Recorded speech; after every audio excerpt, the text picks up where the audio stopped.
Yeah, once again, me mamunyina good afternoon, good evening, good morning, busia. For me cheche munyina. We ya muso ba ko pedolo small boy Oluma in Ghana. Ene da foforo, ene da foforo. Me che munyina heal yourself. Ene besua de na de besua no. Obi a sebi pressa woda ohwan nkromo. Obi a woda ohwan nkromo, be a snoring. I think say that is the name 17 there. Obi a woda ohwan nkromo. Ene me be che two remedies.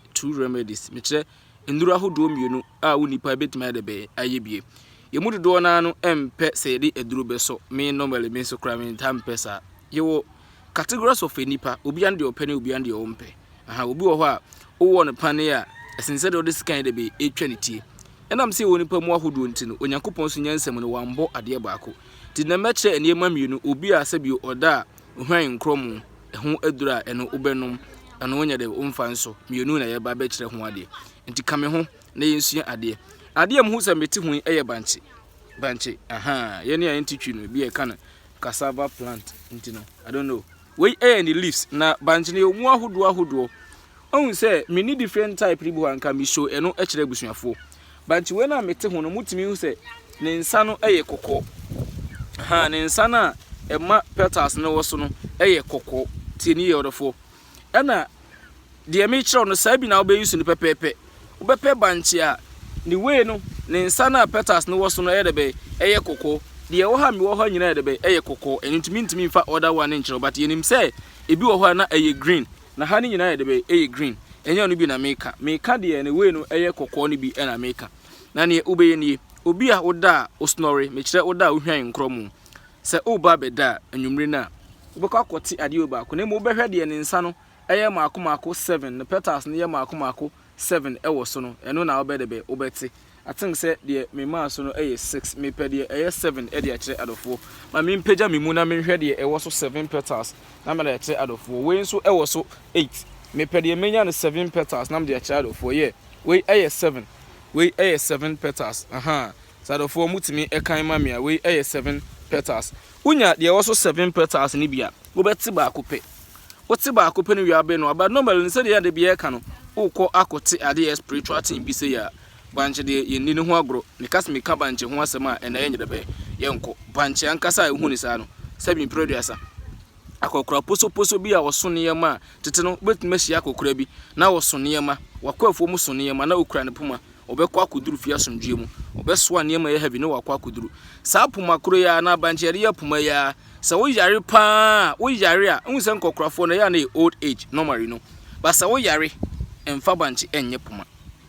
afutu amedi ama wa no menchire menko deep ba sa wo yare a memfa banchi enye puma ha banchi esi ho yai so obi de banchi ni dua no ebo wo a na se bi dua sa adwonbo ne wotirimu a ubewu na se ko ba sa adwonbo ne wotirimu a onye ni papa bio o life be miserable wo be ye sebi producer jimi enti no banchi ankasa no yendi ho agro enti ne yanto adisua no so se wo kwa kote banchi na haban na ka reason kire no sere ne kwan ne te oba abrabe noa na enum banchi ni so na nwumre na wo kwakoda no ya de we to aso 2 weeks anase bia up to 1 month okay aha obi ane hawa ne system de be esitie I think say 1 week 7 days de ko nyina no obi hu results de be ewo the next one no enye banchi essence obi wo outside country ana obi nso etikumase nkra akra Ghana aburochire no omono nso bia na obekasa na ye ne aye ni banchi ye bi kura na obenya bia ne de ne green one no ede na wonso beye wonam se wo ye buroni a wote Ghana nti no a se bibesa unya abibifo ye ne mani bi no pe apple ya ye die yai na apple no ye omu mienu ye green one ne red one emu bia benya na okay but preferably no so nya green one na but emu bia benya na ye okay pe apple mienu ne pe carrot ya nso ye minkra product ni bia but eno na ye emrofo adu ya nti so se ye ni brofofo no me kire ye ne a ye wo cities no ye behu sa ne ma we apple ya na apple no de omo kekere no rubber mu toni bio foreign one no de omo South Africa ne ade de enu Ghana America aha enya luguntu green side no apple ya nkasa nkura ya wie ye apple ya de ye twa ye pa mu ne ya wi enu bia pe mienu ida say green one no ana red one no pe mienu na wape carrot nso mienu aka ho na wape anka atwede na biribia na problem aba ho ye wo mahodo bebre ntia na aye bibio ho sa lime ne lemon na na complicated ye man bechirim essence ye no ye nuru soro school musa but the man no aha mo ho the man de twitwi no eno bi na meka the man de twitwi no ye fe na anka atwede ebi wo ha na green ebi wo ampo etime bre nkete no na make anya de omdi twida de sen ho no enti benya saa anka twede na no nso twa ba ko mienu na fa half tie ne twa ba ko mienu na fa half na pe akakaduro kakra bi bia be ufinga ne sei kra de be eye okay tie ne enti mabo ne yema fo no be so apple 2 carrot 2 nketewa mienu enye order big 2 na wa yusu anka tware no half enu betwam no afa half na wafa ai kan sen akakaduro no nso ketewa ba ko bia be se won sa we obetwitwa saa ne nyina ba ne nyina so ohoro ho especially akakaduro no etu free form obehuru ni nyina ho ohuru ni nyina ho ya betwitwa na wa blend o blend wi a o ba beda na wa de be na wanom eno nso betuma ni 2 weeks to 1 month eno no o beda bia be fresh and the o be blend no consume ni nyina tinie the o be blend na day no consume ni nyina the next day side the same thing eno nso wo ya 2 months 2 weeks up to a month no obehu so emfaso obehu so nsankyere ni e onima bebrebe sua kame ya tie si bankyere die no but me poso na ya hwe snoring ne die no wo a sa problem tu ho anamo sabi pressa onipa bia no ono abekare sika akwakoto yare enti se problem bu wo ho no mo a na problem wa wo se we de be wo hwa no na de wusi ano kwan sa ne sitie banche ankasa de kase di hunkuma yenwie banche hu ne sa ne kase di hunkuma de yenwie woni ma bebre a wo within us wo ye compound wa sabi pressa ye mvaru sa ne ma no but bra ye bre yare ahodo wo ye so nyina free sa ne ma no aha ye woni ma benyem pa ye close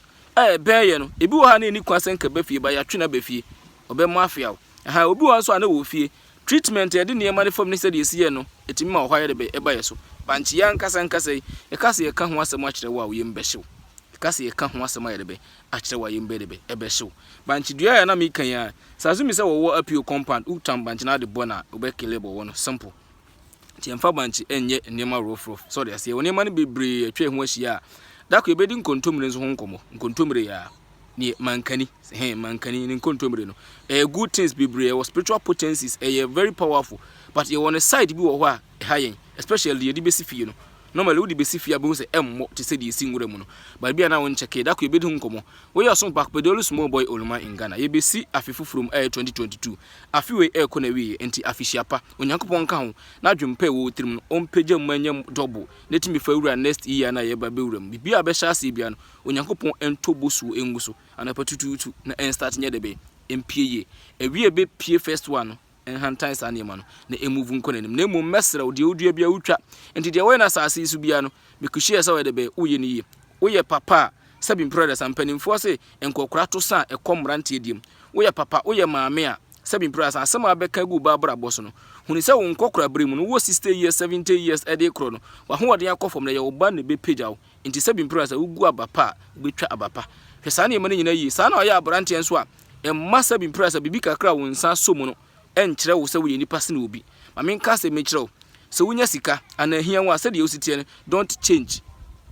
omo a wo no omo enam wabra na hia wo na omutime dane dane tuufo no omudi agro no unya sika memrofo so omo so menya kasem wo omo so na wonim ba bia wo so abra bobeduru ye kase ebeto aso a afi ebekọ na wiye tutu niema ye ne wura next one num ye yebesua niema yebedi nkomo opese ojon ne WhatsApp group ne dia obetimi akontate opani pra e wo 0244 428502 0244 428502 ana oba parol shana no 0243 0753 0243 0753 na yensua de ne ni nkomo sorry we your son pa ko pedal small boy Oluma in Ghana yebesua de but me ka kire bibia be come across bia so unim how and when to handle that na nyabotre onyankopon enim die ntra onyame ya mo bibia useless panchia metiasi eno nko can tell you a lot emre bi ebisua ne mabikire banche ene mane bu a che as time goes on so better that refresh ne ma na esua dada no so e kire o se banche eya na eso daye eso light da hono ma se diamond oba so mu a sabi pressa obetumi ade be etwa wo be man so udi agro so the same thing enye man kwa memmetwa wo e woniama bebre a be ma udi agro ya obema bewu ebenyen eye around us but ye mbunu onyankopon bie kwan me kwan da ho a ebesua ne ma next year na ye besim no e wo se ye prepare ye ne ye wura mu ye ba serem dika ka kiro mistakes aye ne this year no memfa nwura next year mu enye sa abakora utwa this year no betwa sa aba na me da wase be chiao we yoso bakore small ball man in Ghana shalom.